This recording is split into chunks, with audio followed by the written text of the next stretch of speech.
మళ్ళీ మీ దగ్గరకు వస్తాను. ఒకసారి కాసరగడ్డ నాగార్జున గారి దగ్గరికి వెళ్దాం. నాగార్జున గారు, అదండి ఆయన వచ్చింది 7 నెలల పాలన మీద సమీక్ష చేయడానికి. అయితే ఒకటి వెల్కమింగ్ డెవలప్మెంట్ మనం ఓపెన్గా చెప్పాలి. మన రాష్ట్ర ప్రభుత్వాన్ని, ముఖ్యమంత్రిని, ఉప ముఖ్యమంత్రిని ఇద్దరిని అప్రిషియేట్ చేయాలి. స్టీల్ ప్లాంట్కి కొంత ఆక్సిజన్ అందించారు వాళ్ళిద్దరు. Incessant efforts, time and again మీకు గుర్తుండే ఉంటుంది. ఇంతకుముందు శివపార్వతి గారు కూడా ఉన్నారు 2-3 డిబేట్స్లో. నిర్మలా సీతారామన్ గారు ఎలా మోకాలు అడ్డుతుంటే పాపం కుమారస్వామి గారు, మన ముఖ్యమంత్రి గారు చివరికి ఒకరోజు రాత్రి 2 గంటల దాకా ఉండి ఆమెను కన్విన్స్ చేసి, అలా కాదమ్మా, ఆంధ్రప్రదేశ్ పరిస్థితి, స్టీల్ ప్లాంట్ ఈజ్ డిఫరెంట్, 32 మంది ఆత్మత్యాగాల మీద, బలిదానాల మీద నిర్మితమైన ప్లాంట్ ఇది, మా భావోద్వేగాలు ఉన్నాయి అందులో అని చెప్పిన తర్వాత షీ వాజ్ కన్విన్స్డ్. 11,440 కోట్ల రూపాయల తక్షణ రిలీఫ్ కింద. It is not that government of India is going to support forever, సెయిల్లో విలీనం చేస్తామనే మాటల్లా 6 నెలలుగానే ఉంటుంది. 10 ఏళ్ళ టైం గ్యాప్ ఇచ్చింది. 10 ఏళ్ళ లోపల మీరు దాన్ని నిర్మించాలి. అదే దానికి తిరిగి పూర్వ వైభవం, ఒకప్పుడు లాభాల్లో నడిచింది, ఆ పూర్వ వైభవం తీసుకురావాలి. వాజ్పేయి గారి హయాంలో ఎన్డీఏ ఎలా సపోర్ట్ చేసిందో ఇప్పుడు నరేంద్ర మోడీ గారి హయాంలో ఎన్డీఏ సపోర్ట్ చేస్తుంది. బట్ ఆ మెలిక పెట్టింది చూసారా, ఆ మెలికని ఎలా చూస్తున్నారు 10 ఏళ్ళు అని. ముఖ్యంగా 35,000 కోట్ల రూపాయలు లోన్స్ ఉన్నాయి. అవును. ఆ బ్యాంక్స్ స్టీల్ ప్లాంట్ పేరు చెబితే గంటకు 1000 కిలోమీటర్ల దూరంతో పారిపోయే పరిస్థితి. అవును. మళ్ళీ 10 ఏళ్లలో ఆ లోన్సే తీరుస్తారా, దీంతో స్టీల్ ప్లాంట్ని లేపుతారా? అయితే అన్న, ఫస్ట్ ఆఫ్ ఆల్ ఈ ఏదైతే 11,440 కోట్ల రూపాయలు సెంట్రల్ గవర్నమెంట్ విశాఖ స్టీల్కి ఇచ్చిందో అది కూటమి పెద్దలు దాంట్లో సక్సెస్ అయ్యారు. కాంగ్రెస్ పార్టీ తరఫున కూటమి పెద్దల్ని అభినందిస్తున్నా. ఈ విషయంలో ఎట్టి పరిస్థితుల్లో మాకు బేజాలు లేవు. నిర్మోహమాటంగా వాళ్ళు చేసిన మంచి పనిని మేము మంచి పని అని స్వాగతిస్తున్నాం. వైసీపీ వాళ్ళలాగా మేము ప్రతిదీ పొలంలో పెట్టలేదు, ఇంతవరకు అయితే స్వాగతిస్తున్నామన్నా. కాబట్టి దీంట్లో కూటమి పెద్దలు కొంత క్లారిఫికేషన్ ఇవ్వాలన్నా. ఏంటంటే వీళ్ళు ఏదైతే 11,440 కోట్లు ఇచ్చారో ఆ 11,440 కోట్లు 10,300 కోట్లు ఈక్విటీగా సెంట్రల్ గవర్నమెంట్ ఇన్వెస్ట్మెంట్ పెట్టింది.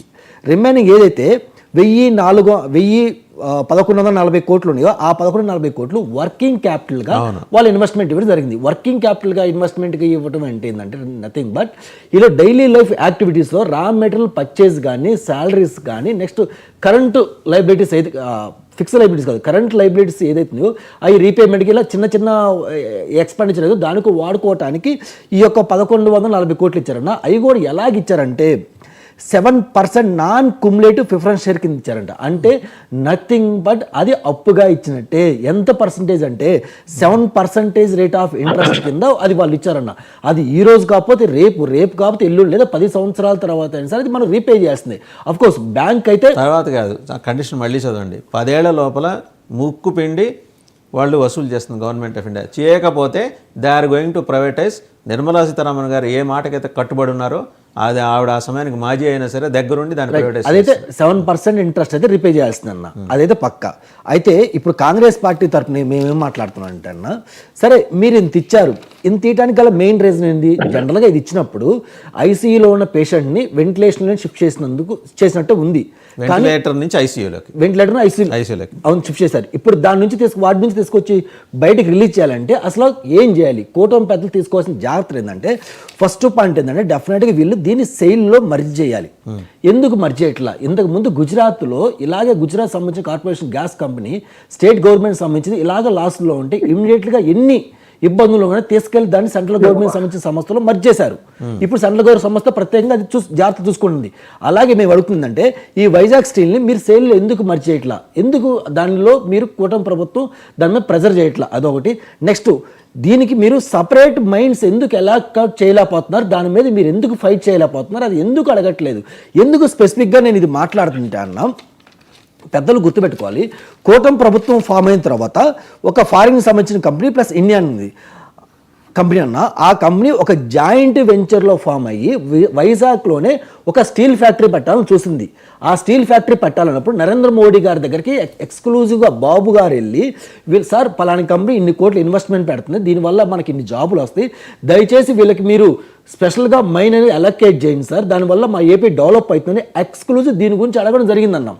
అడగడం జరిగిన తర్వాత ప్రధానమంత్రి గారు ఓకే అని చూస్తామని చెప్పిన తర్వాత బాబు మళ్ళీ ఏపీకి రావడం వల్ల ఇక్కడ చర్చ జరిగింది.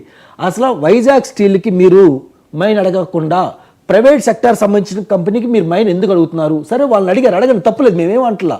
వాళ్ళు వస్తే సంస్థ వస్తే ఎంప్లాయ్మెంట్ వచ్చింది మీ బాధల్లో రక్షణ స్టీల్ ఎందుకు ఇవ్వలేదని అదే కదా మీరు వైజాగ్ adjust స్టీల్ చేసి మీరు ఎందుకు అడిగారు. అడగలేదు అని అన్నప్పుడు చంద్రబాబు గారు దీని మీద తగ్గి సరే దీన్ని వదిలేశారన్న. అదే నేనేమన్నా అంటే స్టీల్ వైజాగ్ స్టీల్కి సంబంధించిన మైనింగ్ కూడా అడగాలన్నా.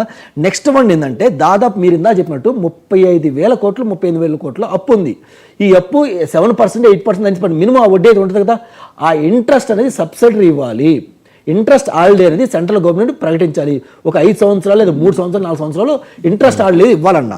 నెక్స్ట్ పాయింట్ ఏంటంటే లెటర్ ఆఫ్ కంఫర్ట్ అనే ఒకటి ఉండాలి.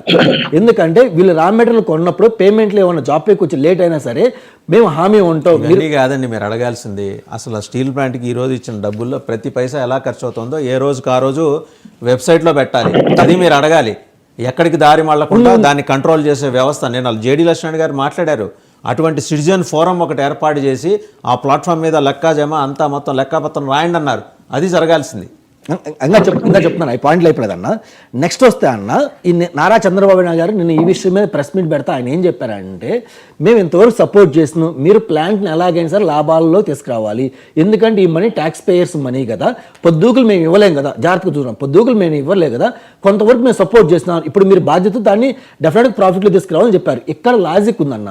మా డౌట్ కాంగ్రెస్ పార్టీ తరఫున ఏంటంటే జనరల్గా ఆ యొక్క ఏదైతే వైజాగ్ స్టీల్ ఉందో దాదాపు 15 మంది ఎగ్జిక్యూటివ్ డైరెక్టర్స్ ఉన్నారన్న. ఇంతవరకు ఒక్క డైరెక్టర్ లేరు. 65 మంది నెక్స్ట్ వచ్చేసి ఆరుగురే ఉన్నారు. సో ఎఫెక్టివ్ ఎంప్లాయ్మెంట్ లేకుండా వాళ్ళు దాని ప్రాఫిట్ లోకి ఎలా తీసుకొస్తారు చూద్దాం. అవన్నీ చేస్తారేమో. మళ్ళీ మీ దగ్గరికి వస్తా. డెఫినెట్గా ఆ 2 అంశాల మీద దృష్టి పెడదాం. ఒక మాట మస్తాన్ రావు గారి దగ్గరికి వెళ్దాం. మస్తాన్ రావు గారు, సమీక్ష జరిగిందా 7 నెలల ఎన్డీఏ పాలన మీద రాష్ట్రంలోనూ కేంద్రంలోనూ? లేకపోతే సమీక్షించుకోవాల్సిన అంశాలు ఏమీ లేక జగన్మోహన్ రెడ్డి కొంపలు గోళ్ల మీద ఏమైనా సమీక్ష జరిగిందంటారా? నిన్న అదే ప్రధాన ఎజెండాగా పెట్టుకుని వచ్చినట్టున్నారు అమిత్ షా గారు. అంటే గుడ్ మార్నింగ్ అండి, ప్యానెల్లో ఉన్న పెద్దలకు వీక్షకులకు